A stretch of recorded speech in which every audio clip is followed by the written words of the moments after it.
నమస్తే, welcome to political bridge. Jaganmohan Reddy గారు నాకు ప్రతిపక్ష హోదా ఇస్తేనే నేను అసెంబ్లీ సమావేశాలకు హాజరవుతాను అనడం కరెక్ట్ కాదు. అసలు రాజ్యాంగంలో లేని ప్రతిపక్ష హోదా జగన్మోహన్ రెడ్డి గారికి ఎలాగొస్తుంది?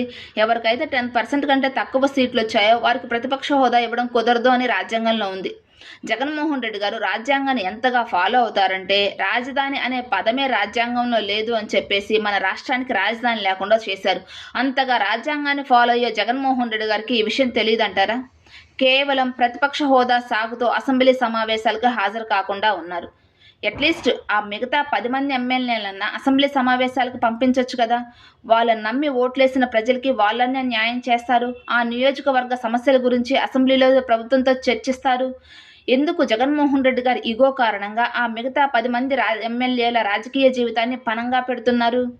ఇప్పటికైనా ప్రతిపక్షం అసెంబ్లీ సమావేశాలకు హాజరు కావాలి. ఎందుకంటే ప్రతిపక్షం అడిగే క్వశ్చన్స్ వల్లనే ప్రభుత్వానికి జవాబుదారీతనం పెరుగుతుంది. ఇప్పటికైనా జగన్మోహన్ రెడ్డి గారు అసెంబ్లీ సమావేశాలకు హాజరవ్వాలి. ప్రజా సమస్యల గురించి ప్రభుత్వానికి క్వశ్చన్ చేయాలి.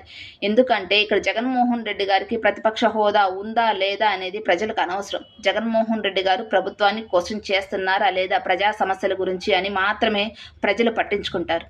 ఏమంటారు? కామెంట్ చేయండి. వీడియో నచ్చితే లైక్ చేయండి, షేర్ చేయండి, సబ్స్క్రైబ్ చేయండి. Thank you.